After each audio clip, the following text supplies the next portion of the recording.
crime murder of the George Stinney Jr. case story. So let's get started into this true crime case. So yeah, today this case has been featured in a number of TV media, but before I mention this, I'm going to be putting the similar videos to this video I made on my YouTube channel. If you'd like to check them out, they're going to be on the screen right now. So let's get started in this video. So yeah, so this true crime case has been featured in a number of media and TV, such as the 1996 Stephen King's novel The Green Mile was loosely based and inspired on this story, true crime story. Another thing it was featured in was 83 Days, a documentary of this true crime case.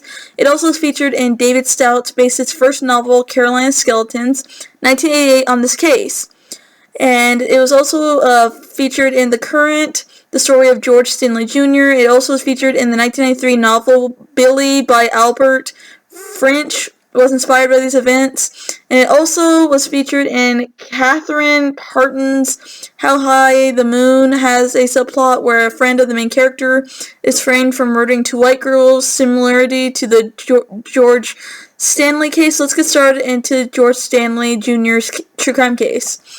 So the background/story of George Stinney Jr. In March 1944, deep in the Jim Crow racist South of the United States, the police, aka the Slave Patrol, came for 14-year-old George Stinney Jr. and his brother. His parents weren't at the home. His little sister was hiding in the family's chicken coop behind the house. Police officers handcuffed George and his older brother, Johnny, and took them away down to the police station for interrogation. Two young white girls had been found brutally murdered when they were out picking wildflowers, beaten over the head with a railroad spike and dumped in a waterlogged ditch.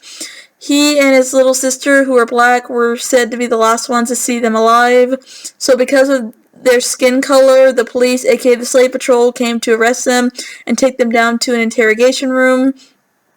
And his brother, because the police are useless in their original Slave Patrol, and they needed a scapegoat, so they blamed, Stinney, because police are the leeches of society. They're basically useless. Authorities later released his older brother and directed their whole entire attention towards George. He was questioned in a small room alone without his parents, without an attorney, without anyone but himself. From this point on, his fate was essentially sealed. The police claimed the boy confessed to killing Betty June Binner, age 11, and Mary Emma Tamas, 8 years old, admitted he wanted to have sex with Betty, allegedly. They rushed him to trial. His parents had to flee town because they were getting death threats from the white community, and they were threatening to come and lynch the family, so they had to run for their lives and get out of town and get out of their home.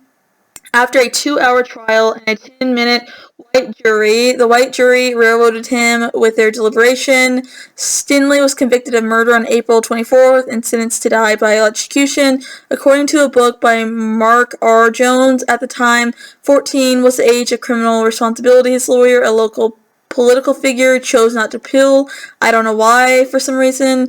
Stinney's initial trial, the evidence or lack thereof and the speed of which he was convicted seemed to illustrate how a young black boy was railroaded by an all-white jury system, just like how the Emmett Till case and the Asa Shakur case, that black woman that fled to Cuba, stories turned out. How the jury dismissed the hate crime perpetrators of Emmett Till and found them not guilty and acquitted them, and how the police, aka the Slave Patrol, made up and actually faked the whole crime scene and accused Shakur of trying to murder a police officer and murdering another police officer with no actual evidence to prove that she did this. During the one-day trial, the defense called few or no witnesses at all. There was no written record of confession. There probably was no confession. It's just the police's word versus the black boy. If there was a confession, it was probably coerced because he was in a room alone. He had no parents, no attorney, no nothing. He was a child, under the age of 18, in a room alone with police officers interrogating him, and his alibi was never heard out. Today, most people could testify are dead, and most evidence is long gone. The relatives of the girl, still to this day, are continuing to be racist and victim-blaming Stanley. They have no evidence he committed any crime, and yet they are blaming an innocent black boy because of his skin color. And on June 16, 1944, he was executed, becoming the youngest person in modern times to be put to death. On Wednesday, 70 years later, he was exonerated because of lack of evidence. There was no evidence at all. Since Stinney's exoneration, George Burke Jr., the son of a wealthy white businessman in the area. George Burke Sr. has been the subject of speculation as a possible suspect for the murderers.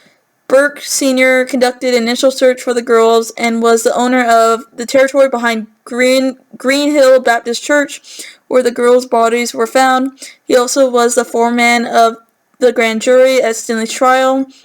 Burke Jr. died at the age of 29 in 1947. Burke's son, Wayne Burke, had repeatedly admitted that he'd been told that his father picked up the girls in his truck prior to them going missing, offering to help them pick flowers. Wayne later denied this allegation. So what can we learn from this sick, sad, and tragic true crime case? That the death penalty is racist. We should get rid of it. Abolish the police. We shouldn't trust the police at all. They're useless. They were the former slave patrol. They only serve the elite and the rich. And abolish prisons. And never trust corrupt judges. And be skeptical and wary of juries. If you guys like this video, don't forget to comment, like, and subscribe. Bye guys, see you next video.